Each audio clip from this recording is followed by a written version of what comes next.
ಓಂ ಶಾಂತಿ.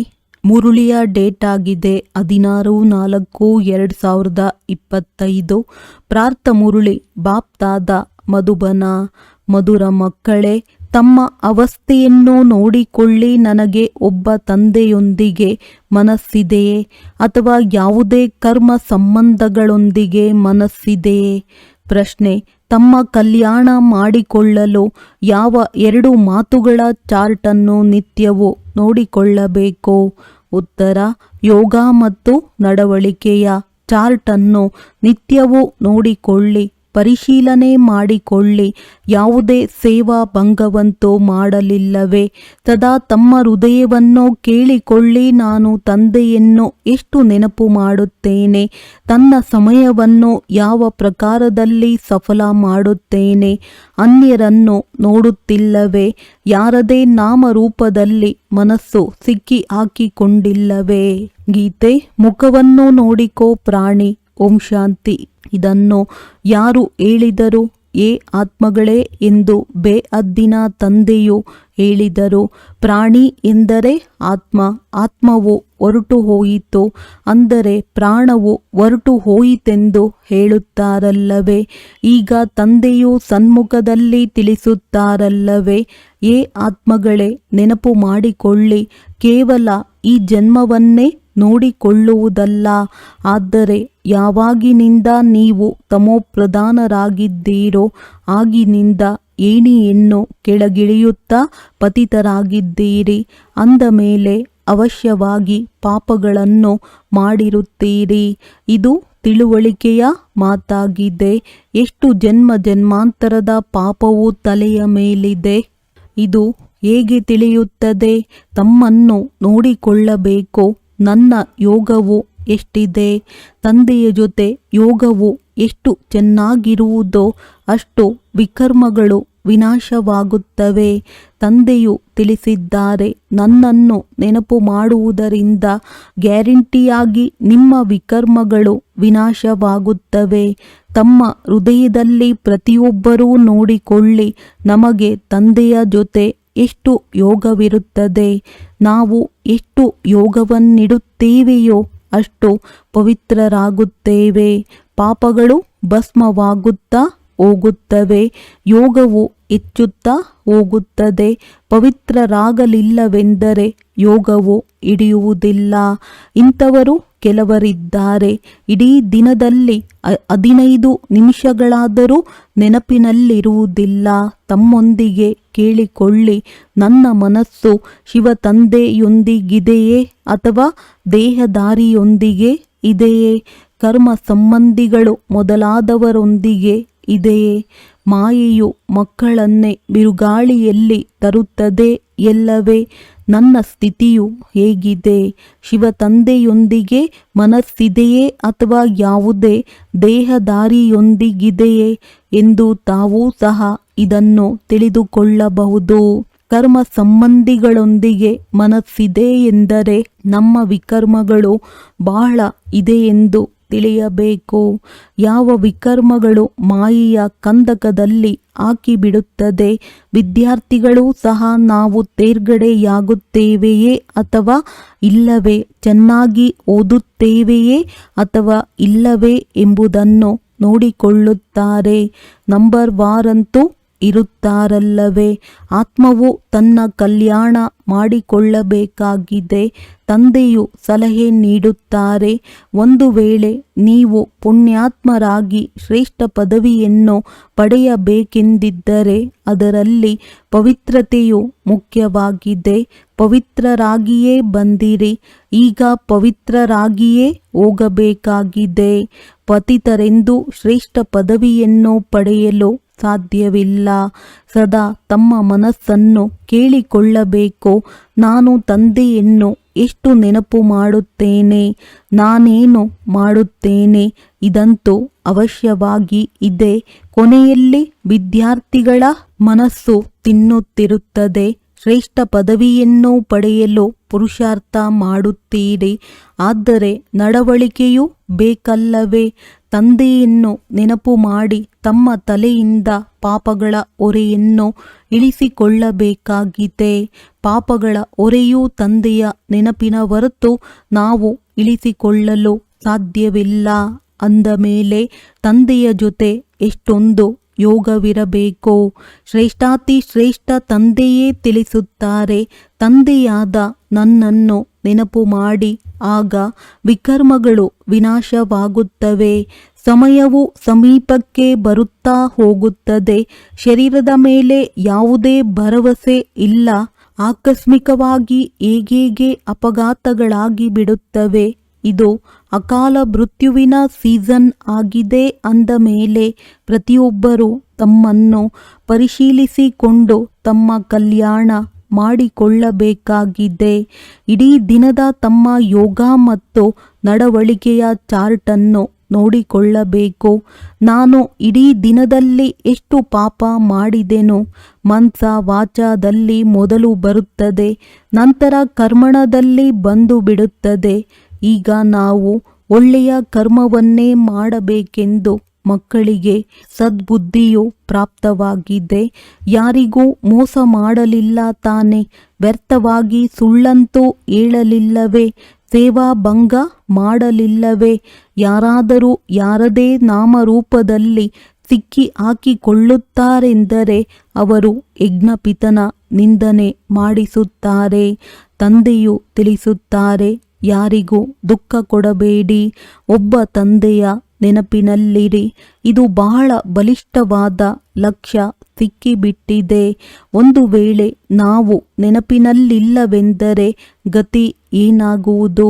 ಈ ಸಮಯದಲ್ಲಿ ಹುಡುಗಾಟಿಕೆಯಲ್ಲಿ ಇರುತ್ತೀರೆಂದರೆ ಅಂತಿಮದಲ್ಲಿ ಪಶ್ಚಾತ್ತಾಪ ಪಡಬೇಕಾಗುವುದು. ಇದನ್ನು ಸಹ ತಿಳಿದುಕೊಳ್ಳಬಹುದು. ಯಾರು ಕಡಿಮೆ ಪದವಿಯನ್ನು ಪಡೆಯುವವರಿದ್ದಾರೆಯೋ ಅವರು ಅದನ್ನೇ ಪಡೆಯುತ್ತಾರೆ.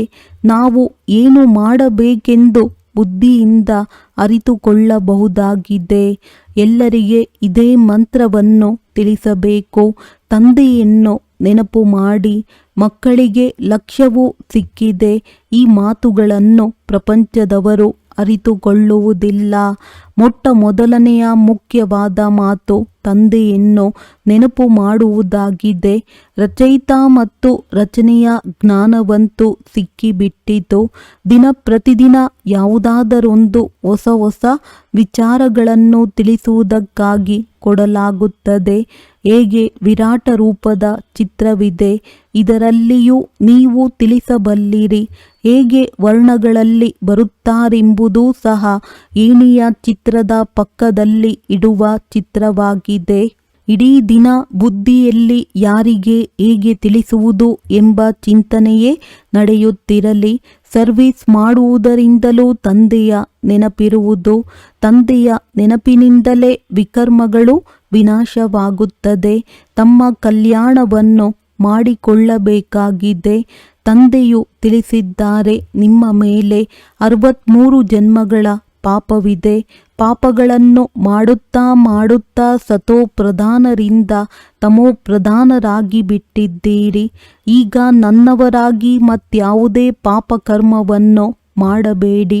ಮನೆ ಒಡೆಯುವುದು, ಸುಳ್ಳು ಹೇಳುವುದು, ಹೇಳಿಕೆ ಕೇಳಿಕೆ ಮಾತುಗಳ ಮೇಲೆ ವಿಶ್ವಾಸವನ್ನು ಇಡುವುದು, ಈ ಮೋಸತನವು ಬಹಳ ನಷ್ಟಕರವಾಗಿದೆ. ತಂದೆಯೊಂದಿಗಿನ ಯೋಗವನ್ನೇ ತುಂಡರಿಸುತ್ತದೆ. ಅಂದ ಮೇಲೆ ಎಷ್ಟೊಂದು ಪಾಪವಾಯಿತು. ಸರ್ಕಾರದ ದೂತರು ಇರುತ್ತಾರೆ. ಸರ್ಕಾರದ ಮಾತನ್ನು ಅನ್ಯ ಶತ್ರುಗಳಿಗೆ ತಿಳಿಸಿ ಬಹಳ ನಷ್ಟವನ್ನುಂಟು ಮಾಡುತ್ತಾರೆ. ಮತ್ತೆ ಅಂಥವರಿಗೆ ಬಹಳ ಕಠಿಣ ಶಿಕ್ಷೆ ಸಿಗುತ್ತದೆ. ಅಂದಾಗ ಮಕ್ಕಳ ಬಾಯಿಯಿಂದ ಜ್ಞಾನರತ್ನಗಳೇ ಬರಬೇಕಾಗಿದೆ.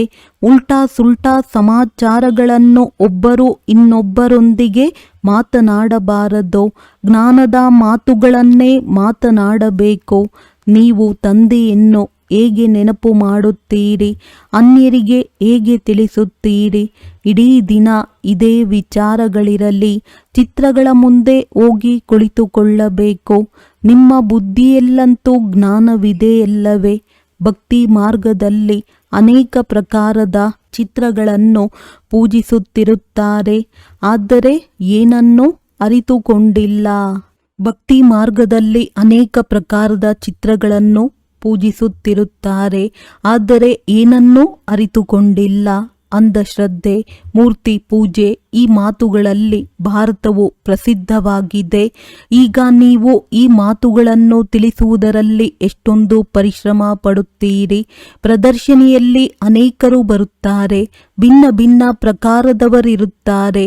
ಅದರಲ್ಲಿ ಕೆಲವರು ಇವು ತಿಳಿದುಕೊಳ್ಳುವ ಯೋಗ್ಯ ಮಾತುಗಳೆಂಬುದನ್ನು ಅರ್ಥ ಮಾಡಿಕೊಳ್ಳುತ್ತಾರೆ. ಮುಂದೆ ತಿಳಿದುಕೊಳ್ಳೋಣ ಎಂದು ಹೇಳುತ್ತಾರೆ. ಆದರೆ ಮತ್ತೆ ಸೇವಾ ಕೇಂದ್ರಕ್ಕೆ ಎಂದೂ ಹೋಗುವುದೇ ಇಲ್ಲ. ದಿನ ಪ್ರತಿದಿನ ಸ್ಥಿತಿಯು ಹದಗೆಡುತ್ತಾ ಹೋಗುತ್ತಿದೆ. ಬಹಳಷ್ಟು ಕಲಹಗಳಿವೆ. ವಿದೇಶಗಳಲ್ಲಿ ಏನೇನಾಗುತ್ತಿದೆ ಮಾತೇ ಕೇಳಬೇಡಿ. ಎಷ್ಟೊಂದು ಮನುಷ್ಯರು ಸಾಯುತ್ತಾರೆ. ತಮೋ ಪ್ರಧಾನ ಪ್ರಪಂಚವಲ್ಲವೇ? ಬಾಂಬುಗಳನ್ನು ತಯಾರಿಸಬಾರದೆಂದು ಹೇಳುತ್ತಾರೆ. ಆದರೆ ನಿಮ್ಮ ಬಳಿ ಬಹಳಷ್ಟು ಇಟ್ಟುಕೊಂಡಿದ್ದೀರಿ. ಅಂದ ಮೇಲೆ ನಾವೇಕೆ ತಯಾರಿಸಬಾರದು ಎಂದು ಹೇಳುತ್ತಾರೆ. ಇಲ್ಲವಾದರೆ ನಾವು ಗುಲಾಮರಾಗಿ ಗಿರಬೇಕಾಗುತ್ತದೆ. ಏನೆಲ್ಲವೂ ಮತ ಸಿಗುವುದೋ ಎಲ್ಲವೂ ವಿನಾಶಕ್ಕಾಗಿಯೇ. ವಿನಾಶವಂತೂ ಆಗಲೇಬೇಕಾಗಿದೆ. ಶಂಕರನು ಪ್ರೇರಕನಾಗಿದ್ದಾನೆಂದು ಹೇಳುತ್ತಾರೆ.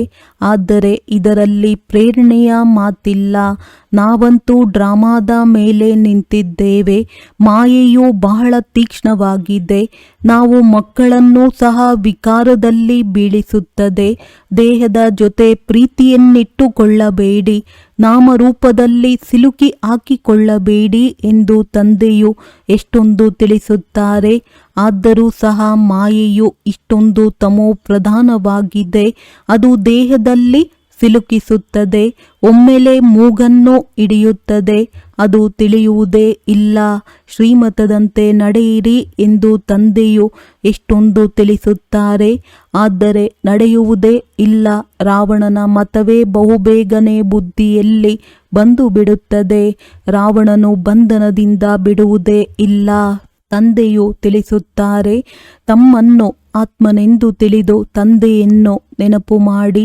ಈಗ ನಾವು ಓದೆವೆಂದರೆ ಓದೆವು. ಅರ್ಧಕಲ್ಪದ ರೋಗದಿಂದ ನಾವು ಮುಕ್ತರಾಗುತ್ತೇವೆ. ಅಲ್ಲಂತೂ ನಿರೋಗಿ ಕಾಯವಿರುತ್ತದೆ. ಇಲ್ಲಿ ಎಷ್ಟೊಂದು ರೋಗಿಗಳಿದ್ದಾರೆ. ಇದು ರೌರವ ನರಕವಾಗಿದೆ ಎಲ್ಲವೇ. ಬಲೆ ಅವರು ಗರುಡ ಪುರಾಣವನ್ನು ಓದುತ್ತಾರೆ, ಆದರೆ ಓದುವವರು ಮತ್ತು ಕೇಳುವವರಿಗೆ ತಿಳುವಳಿಕೆಯೇ ಇಲ್ಲ. ತಂದೆಯು ಸ್ವಯಂ ಹೇಳುತ್ತಾರೆ, ಮೊದಲು ಭಕ್ತಿಯ ಎಷ್ಟೊಂದು ನಶೆ ಇತ್ತು. ಭಕ್ತಿಯಿಂದ ಭಗವಂತನು ಸಿಗುತ್ತಾರೆಂಬ ಮಾತನ್ನು ಕೇಳಿ ಎಷ್ಟೊಂದು ಖುಷಿಯಾಗುತ್ತಿದ್ದರು. ಪತಿತರಾಗುವುದರಿಂದಲೇ ಏ ಪತಿತ ಪಾವನ ಬನ್ನಿ ಎಂದು ಕರೆಯುತ್ತಾರೆ. ಭಕ್ತಿ ಮಾಡುತ್ತಾರೆ, ಇದು ಒಳ್ಳೆಯದೇ. ಆದರೆ ಮತ್ತೆ ಭಗವಂತನನ್ನು ಏಕೆ ನೆನಪು ಮಾಡುತ್ತಾರೆ? ಭಗವಂತನು ಬಂದು ಭಕ್ತಿಯ ಫಲವನ್ನು ಕೊಡುತ್ತಾರೆ, ಆದರೆ ಅದು ಯಾರಿಗೆ ಕೊಡುತ್ತಾರೆಂಬುದು ತಿಳಿದಿಲ್ಲ.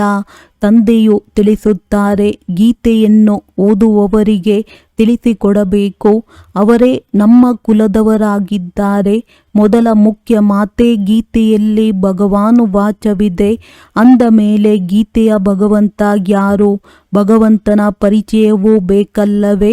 ಆತ್ಮವೆಂದರೇನು? ಪರಮಾತ್ಮ ಯಾರು? ಇದೆಲ್ಲವೂ ನಿಮಗೆ ಅರ್ಥವಾಗಿದೆ. ಮನುಷ್ಯರು ಜ್ಞಾನದ ಮಾತುಗಳಿಂದ ಎಷ್ಟೊಂದು ಹೆದರುತ್ತಾರೆ. ಭಕ್ತಿಯು ಬಹಳ ಇಷ್ಟವಾಗುತ್ತದೆ. ಜ್ಞಾನದಿಂದ 3 ಮೈಲಿ ದೂರ ಓಡುತ್ತಾರೆ. ಅರೆ, ಪಾವನರಾಗುವುದು ಒಳ್ಳೆಯದಲ್ಲವೇ? ಈಗ ಪಾವನ ಪ್ರಪಂಚದ ಸ್ಥಾಪನೆ, ಪತಿತ ಪ್ರಪಂಚದ ವಿನಾಶವಾಗಬೇಕಾಗಿದೆ. ಆದರೆ ಇದನ್ನು ಕೇಳುವುದೇ ಇಲ್ಲ. ಕೆಟ್ಟದನ್ನು ಕೇಳಬೇಡಿ ಎಂಬುದು ತಂದೆಯ ಆದೇಶವಾಗಿದೆ. ಮತ್ತು ಮಾಯೆಯೂ ಸಹ ತಂದೆಯ ಮಾತುಗಳನ್ನು ಕೇಳಬೇಡಿ ಎಂದು ಹೇಳುತ್ತದೆ. ಶಿವ ತಂದೆಯ ಜ್ಞಾನವನ್ನು ಕೇಳಬೇಡಿ ಎಂಬುದು ಮಾಯೆಯ ಆದೇಶವಾಗಿದೆ. ಮಾಯೆಯು ಇಂತಹ ಪೆಟ್ಟನ್ನು ಕೊಡುತ್ತದೆ. ಅದರಿಂದ ಜ್ಞಾನವು ಬುದ್ಧಿಯಲ್ಲಿ ನಿಲ್ಲುವುದೇ ಇಲ್ಲ. ತಂದೆಯನ್ನು ನೆನಪು ಮಾಡುವುದಿಲ್ಲ. ಮಿತ್ರ ಸಂಬಂಧಿ ದೇಹದಾರಿಗಳು ನೆನಪಿಗೆ ಬಂದು ಬಿಡುತ್ತಾರೆ. ತಂದೆಯ ಆಜ್ಞೆಯನ್ನು ಪಾಲಿಸುವುದಿಲ್ಲ. ತಂದೆಯು ತಿಳಿಸುತ್ತಾರೆ, ನನ್ನೊಬ್ಬನನ್ನೇ ನೆನಪು ಮಾಡಿ ಎಂದು.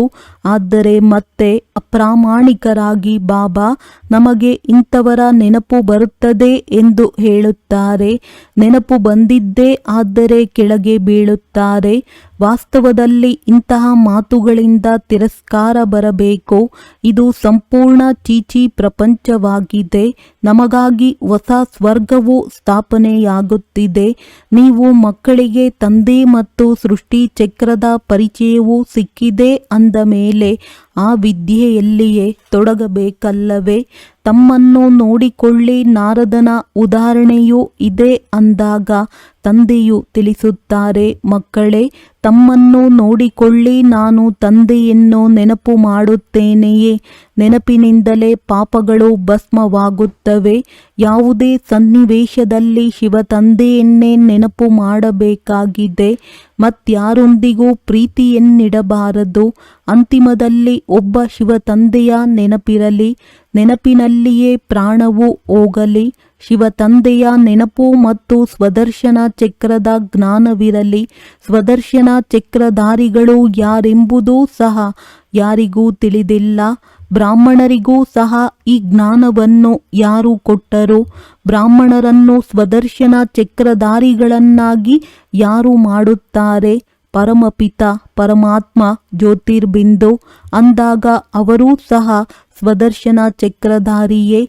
ಮೊಟ್ಟ ಮೊದಲಿಗೆ ಅವರೂ ಆಗಿದ್ದಾರೆ. ಇಲ್ಲದಿದ್ದರೆ ನಮ್ಮನ್ನು ಬ್ರಾಹ್ಮಣರನ್ನಾಗಿ ಯಾರು ಮಾಡುತ್ತಾರೆ? ಇಡೀ ರಚನೆಯ ಆದಿ ಮಧ್ಯ ಅಂತ್ಯದ ಜ್ಞಾನವು ಅವರಲ್ಲಿದೆ. ನೀವಾತ್ಮಗಳು ಸ್ವದರ್ಶನ ಚಕ್ರಧಾರಿಗಳಾಗುತ್ತೀರಿ. ಅವರು ಆತ್ಮನಾಗಿದ್ದಾರೆ. ಭಕ್ತಿ ಮಾರ್ಗದಲ್ಲಿ ವಿಷ್ಣುವನ್ನು ಚಕ್ರಧಾರಿಯನ್ನಾಗಿ ಮಾಡಿಬಿಟ್ಟಿದ್ದಾರೆ. ಪರಮಾತ್ಮ ತ್ರಿಕಾಲದರ್ಶಿ, ತ್ರಿಮೂರ್ತಿ, ತ್ರಿನೇತ್ರಿ ಎಂದು ನಾವು ಹೇಳುತ್ತೇವೆ. ಅವರು ನಮ್ಮನ್ನು ಸ್ವದರ್ಶನ ಚಕ್ರಧಾರಿಯನ್ನಾಗಿ ಮಾಡುತ್ತಾರೆ. ಅವರು ಸಹ ಮನುಷ್ಯನ ತನುವಿನಲ್ಲಿ ಬಂದು ತಿಳಿಸಿಕೊಡುತ್ತಾರೆ. ರಚನೆಯ ಆದಿ ಮಧ್ಯ ಅಂತ್ಯದ ಜ್ಞಾನವನ್ನು ರಚಯಿತನೇ ತಿಳಿಸುವರಲ್ಲವೇ? ರಚಯಿತನ ಬಗ್ಗೆ ಯಾರಿಗೂ ತಿಳಿದಿಲ್ಲವೆಂದರೆ ರಚನೆಯ ಜ್ಞಾನವೆಲ್ಲಿಂದ ಸಿಗುವುದು? ಈಗ ನೀವು ತಿಳಿದುಕೊಂಡಿದ್ದೀರಿ. ಶಿವತಂದೆಯೇ ಸ್ವದರ್ಶನ ಚಕ್ರಧಾರಿಯಾಗಿದ್ದಾರೆ, ಜ್ಞಾನದ ಸಾಗರನಾಗಿದ್ದಾರೆ. ನಾವು ಹೇಗೆ ಈ 84 ಜನ್ಮಗಳ ಚಕ್ರದಲ್ಲಿ ಬರುತ್ತೇವೆಂದು ತಂದೆಗೆ ತಿಳಿದಿದೆ. ಅವರಂತೂ ಪುನರ್ಜನ್ಮವನ್ನು ತೆಗೆದುಕೊಳ್ಳುವುದಿಲ್ಲ. ಅವರಲ್ಲಿ ಜ್ಞಾನವಿದೆ, ಅದನ್ನು ನಮಗೆ ತಿಳಿಸುತ್ತಾರೆ. ಅಂದ ಮೇಲೆ ಮೊಟ್ಟ ಮೊದಲಿಗೆ ಶಿವತಂದೆಯೇ ಸ್ವದರ್ಶನ ಚಕ್ರಧಾರಿಗಳಾದರು. ಅವರೇ ನಮ್ಮನ್ನು ಸ್ವದರ್ಶನ ಚಕ್ರಧಾರಿಯನ್ನಾಗಿ ಮಾಡುತ್ತಾರೆ, ಪಾವನರನ್ನಾಗಿ ಮಾಡುತ್ತಾರೆ. ಏಕೆಂದರೆ ಅವರೇ ಪತಿತ ಪಾವನನಾಗಿದ್ದಾರೆ. ರಚಯಿತನೂ ಅವರೇ ಆಗಿದ್ದಾರೆ. ತಂದೆಗೆ ಮಕ್ಕಳ ಜೀವನದ ಕಥೆಯು ತಿಳಿದಿರುತ್ತದೆ ಎಲ್ಲವೇ? ಶಿವತಂದೆಯು ಬ್ರಹ್ಮರವರ ಮೂಲಕ ಸ್ಥಾಪನೆ ಮಾಡಿಸುತ್ತಾರೆ, ಮಾಡಿಸುವವರಾಗಿದ್ದಾರಲ್ಲವೇ? ಇದನ್ನು ನೀವು ಕಲಿಯಿರಿ, ಕಲಿಸಿರಿ. ತಂದೆಯು ಓದಿಸುತ್ತಾರೆ ಮತ್ತು ಅನ್ಯರಿಗೂ ಓದಿಸಿ ಎಂದು ಹೇಳುತ್ತಾರೆ. ಅಂದಾಗ ಶಿವತಂದೆಯೇ ನಿಮ್ಮನ್ನು ಸ್ವದರ್ಶನ ಚಕ್ರಧಾರಿಗಳನ್ನಾಗಿ ಮಾಡುತ್ತಾರೆ, ತಿಳಿಸುತ್ತಾರೆ. ನನಗೆ ಸೃಷ್ಟಿ ಚಕ್ರದ ಜ್ಞಾನವಿದೆ, ಆದ್ದರಿಂದಲೇ ತಿಳಿಸುತ್ತೇನೆ ಅಂದಾಗ ಹೇಗೆ 84 ಜನ್ಮಗಳನ್ನು ತೆಗೆದುಕೊಳ್ಳುತ್ತೀರಿ ಎಂದು ಈ 84 ಜನ್ಮಗಳ ಕಥೆಯೂ ಬುದ್ಧಿಯಲ್ಲಿರಬೇಕು. ಇದು ಬುದ್ಧಿಯಲ್ಲಿದ್ದರೂ ಸಹ ಚಕ್ರವರ್ತಿ ರಾಜರಾಗುತ್ತೀರಿ. ಇದು ಜ್ಞಾನವಾಗಿದೆ. ಆದರೆ ಯೋಗದಿಂದಲೇ ಪಾಪಗಳು ಭಸ್ಮವಾಗುತ್ತವೆ. ಇಡೀ ದಿನದ ಲೆಕ್ಕವನ್ನು ತೆಗೆಯಿರಿ. ನೆನಪೇ ಮಾಡಲಿಲ್ಲವೆಂದರೆ ಲೆಕ್ಕವನ್ನೇನು ತೆಗೆಯುತ್ತಾರೆ? ಇಡೀ ದಿನದಲ್ಲಿ ಏನೇನು ಮಾಡಿದ್ದೇವೆಂದು ನೆನಪಿರುತ್ತದೆ ಎಲ್ಲವೇ?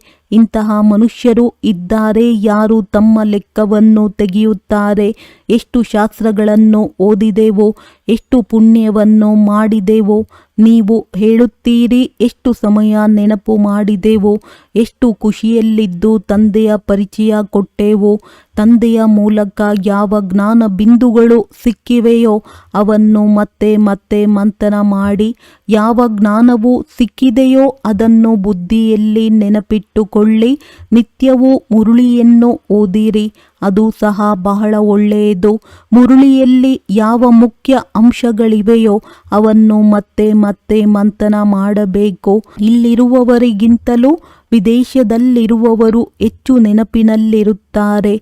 ಎಷ್ಟೊಂದು ಮಂದಿ ಬಂಧನದಲ್ಲಿರುವವರಿದ್ದಾರೆ, ತಂದೆಯನ್ನು ಎಂದೂ ನೋಡಿಯೂ ಇಲ್ಲ.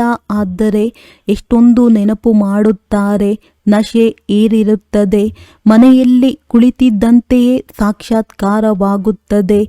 ಇಲ್ಲವೇ ಅನಾಯಾಸವಾಗಿ ಕೇಳುತ್ತಾ ಕೇಳುತ್ತಾ ನಿಶ್ಚಯವಾಗಿ ಬಿಡುತ್ತದೆ. ಅಂದಾಗ ತಂದೆಯು ತಿಳಿಸುತ್ತಾರೆ, ತಮ್ಮಲ್ಲಿ ಪರಿಶೀಲನೆ ಮಾಡಿಕೊಳ್ಳುತ್ತಾ ಇರಿ. ನಾನು ಎಷ್ಟು ಶ್ರೇಷ್ಠ ಪದವಿಯನ್ನು ಪಡೆಯುತ್ತೇನೆ, ನನ್ನ ಚಲನೆ ಹೇಗಿದೆ, ಯಾವುದೇ ಆಹಾರ ಪದಾರ್ಥಗಳ ಲೋಭವಿಲ್ಲವೇ, ಅಂತಹ ಯಾವುದೇ ಹವ್ಯಾಸವಿರಬಾರದು. ಮೂಲ ಮಾತು ಅವ್ಯಭಿಚಾರಿ ನೆನಪಿನಲ್ಲಿರಬೇಕಾಗಿದೆ. ಹೃದಯಪೂರ್ವಕವಾಗಿ ಕೇಳಿಕೊಳ್ಳಿ, ನಾನು ಯಾರನ್ನೂ ನೆನಪು ಮಾಡುತ್ತೇನೆ, ಎಷ್ಟು ಸಮಯ ಅನ್ಯರನ್ನು ನೆನಪು ಮಾಡುತ್ತೇನೆ. ಜ್ಞಾನವನ್ನು ಧಾರಣೆ ಮಾಡಬೇಕು, ಪಾಪಗಳನ್ನು ಭಸ್ಮ ಮಾಡಿಕೊಳ್ಳಬೇಕಾಗಿದೆ. ಕೆಲವರು ಇಂತಿಂತಹ ಪಾಪ ಕರ್ಮಗಳನ್ನು ಮಾಡಿದ್ದಾರೆ, ಅದರ ಮಾತೆ ಕೇಳಬೇಡಿ, ಇದನ್ನು ಮಾಡಿ ಎಂದು ಭಗವಂತನು ಹೇಳುತ್ತಾರೆ. ಆದರೆ ಪರವಶರಾಗಿದ್ದೇವೆ ಅರ್ಥಾತ್ ಮಾಯೆಗೆ ವಶರಾಗಿದ್ದೇವೆಂದು ಹೇಳಿಬಿಡುತ್ತಾರೆ. ಒಳ್ಳೆಯದು, ಮಾಯೆಗೆ ವಶರಾಗಿಯೇ ಇರಿ.